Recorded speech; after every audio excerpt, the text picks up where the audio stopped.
En 1968 estaba por cumplir yo 18 años, lo que significa que ahorita estoy como en el dominó en una capicúa. Es decir, si la capicúa es si tiras el 4, lo cierras, y tiras el 6, lo cierras, y tú tienes el 4-6, pues igual. Yo nací en 1950, estoy cumpliendo 68 años, estamos hablando del movimiento estudiantil del 68, que tiene 50 años. Entonces, por donde la veas, es capicúa. Acababa yo de ingresar a Ciencias Políticas y Sociales. Pertenecía a una clase media, digo media jodida, y en ese sentido pues venías con muchos atavismos que eran inercia de una condición en la que vivías, muchos prejuicios. Cuando empieza el 68 nos damos cuenta que es un movimiento tridimensional. Es un movimiento que se gestó un poco desde antes allá en la escuela. Romeo Medrano, que era el dirigente, se lanzó a una huelga de hambre en apoyo a los presos políticos, que sería una de las demandas más fuertes que existen dentro del pliego petitorio. El movimiento entonces va creciendo y va adquiriendo esta tridimensionalidad. Todo lo que ha pasado en todos los sentidos, es decir, lo que está alrededor del movimiento, que son desde la cultura, desde la música que se hacía, las películas que veíamos, las pinturas que nos jalaban, el teatro que de pronto también se generaba, la parte política, es decir, los movimientos que se habían dado ya de los maestros, de los ferrocarrileros, el de los doctores, la parte a nivel mundial, que era la guerra de Vietnam principalmente, nos identificaba más Ho Chi Minh que Johnson, e igual también lo que había sucedido ya en mayo en París.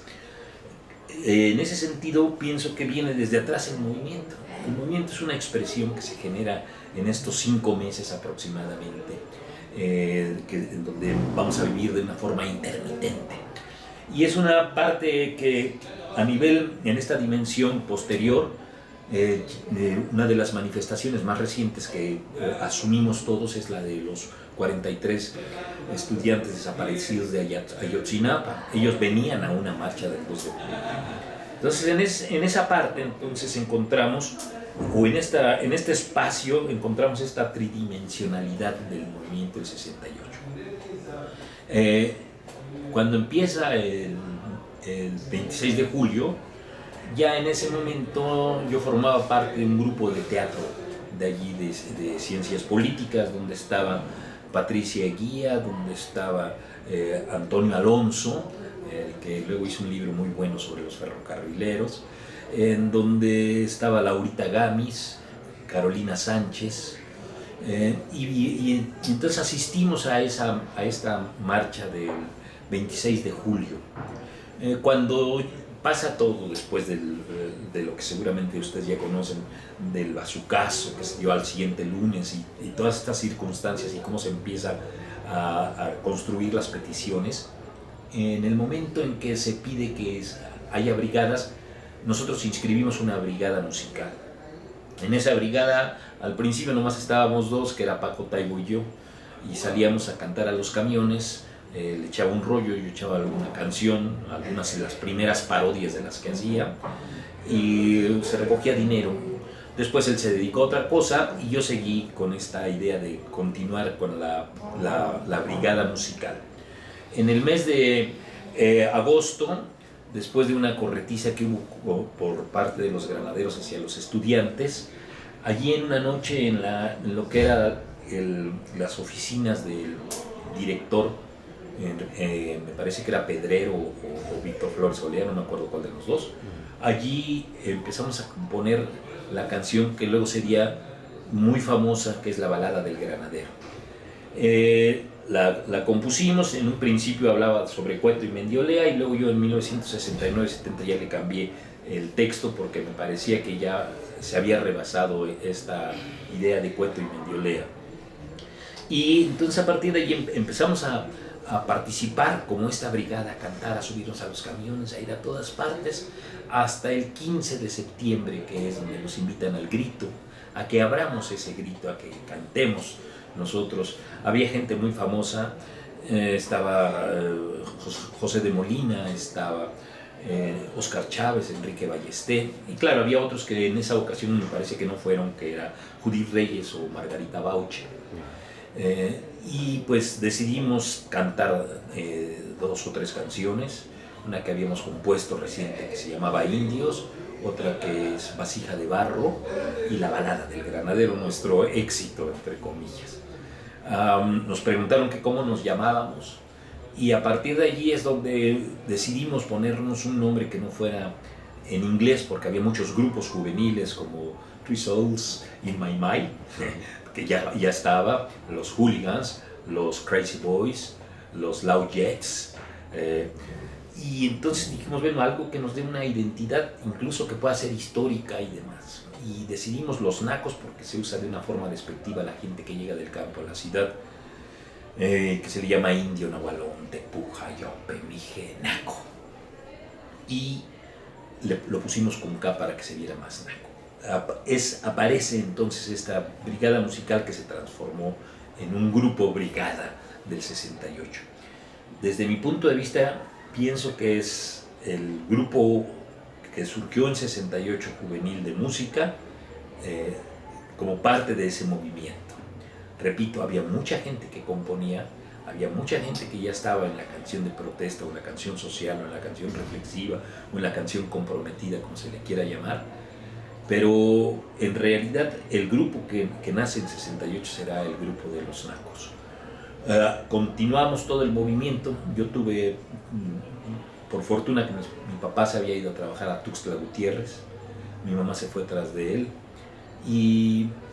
yo me quedé solo en mi casa con mi hermano luego se fue a Ciudad Juárez, donde estaba mi abuelo, y esto me permitía ser de tiempo completo en el movimiento. Cuando se empezaron a poner las cosas duras después del 18 de septiembre con la toma de la universidad, mis padres empezaron a hablar a casa de una tía, mi tía Victoria, para que ella iba y me buscaba en las noches, o cuando me encontraba, sabía que era en la mañana, a veces me llevaba algo de comer, lo cual se lo he agradecido siempre, y me decía que querían hablar conmigo. Finalmente hablé con ellos por ahí de 22, 23 de septiembre,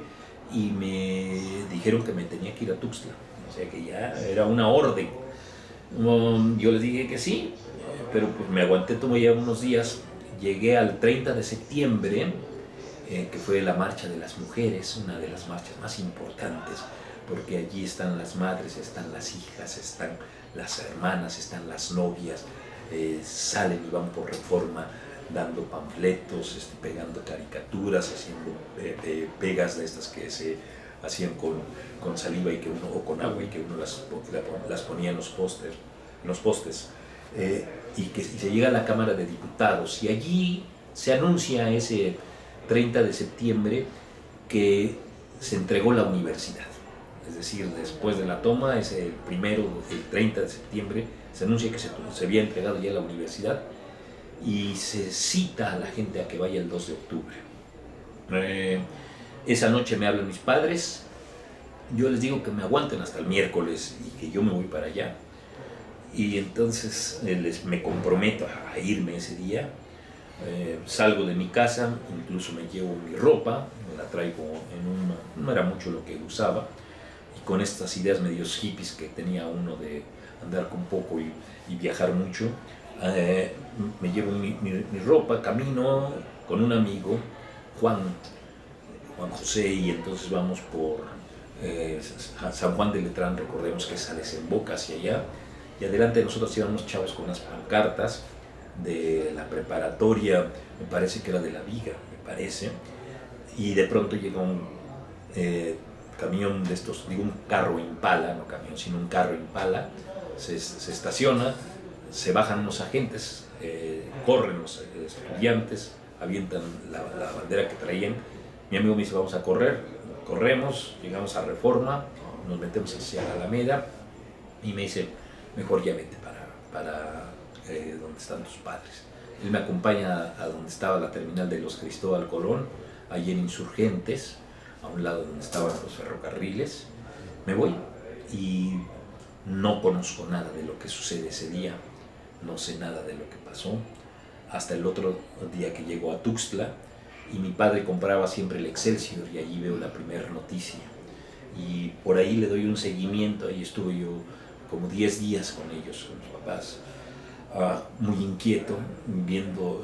las noticias que conocía a través del periódico, hasta que regresamos, justo después de que se habían inaugurado las Olimpiadas,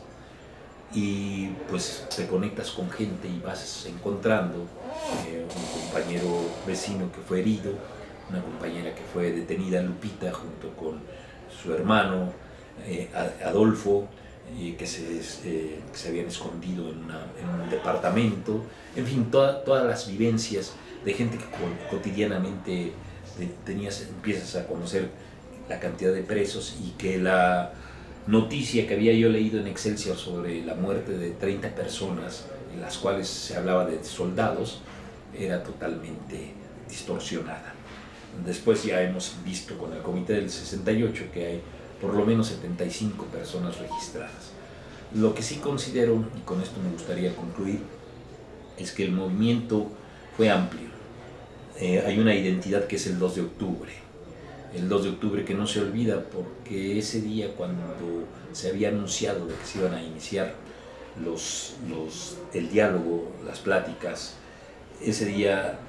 padres, madres van con sus hijos, con sus hermanos, porque están con la esperanza de que ya se vayan a continuar las clases, porque están con la esperanza de que son poco tiempo lo que les queda para recuperar el semestre, y porque además también ven una esperanza social y ven este apoyo a los estudiantes. Y llegar allí y de pronto sentir este aire tan pesado que se había generado, sentir que de las formas en que se empezaron a dar las condiciones de meter a los estudiantes, a la gente, al pueblo en una ratonera, fue terrible. Y este aire tan negro que se hizo, esta polvadera, estas formas de poder atravesar el viento con estos 100 gramos de plomo, y que de pronto vieras a compañeras, compañeros, niños caer, es un crimen de lesa humanidad. Eso no se debe de olvidar. Eso, aunque no hayamos estado, se debe de recuperar, se debe de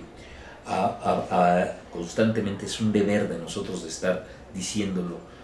porque finalmente el pasado habla. El pasado no es inamovible, el pasado no es que ya eso ya se acabó, ya no te tienes que meter a eso, al contrario. El pasado son muchas historias que se empiezan a reconstruir, son las historias de la Nacha, son las historias de la Tita, son las historias de Martín, son las historias del Che, de los compañeros pues que han estado aquí cerca del Che, del CCH, son las historias que nos están construyendo y nos están devolviendo la memoria, pero esta memoria que tiene muchas cosas y que nos hace dialogar con este pasado que vive y va a seguir viviendo. Y pienso que mientras mi generación crítica esté viva, vamos a mantener esta propuesta, esta petición de que el 2 de octubre no se olvide, que los criminales que aún viven con el caso de Echeverría se le haga la justicia que se debe de hacer, aunque tenga Alzheimer, aunque sea un zombie, aunque lo hayan exculpado, se debe de acabar, y todos los demás responsables por lo menos hacer una mención, aunque ya estén muertos, de los generales, de todos los que tomaron las decisiones, que se les deba de hacer este juicio que hemos hecho histórico, para que pueda quedar también en los anales en que podamos heredar a nuestros estudiantes, a nuestros jóvenes y a nuestro pueblo. Muy bien.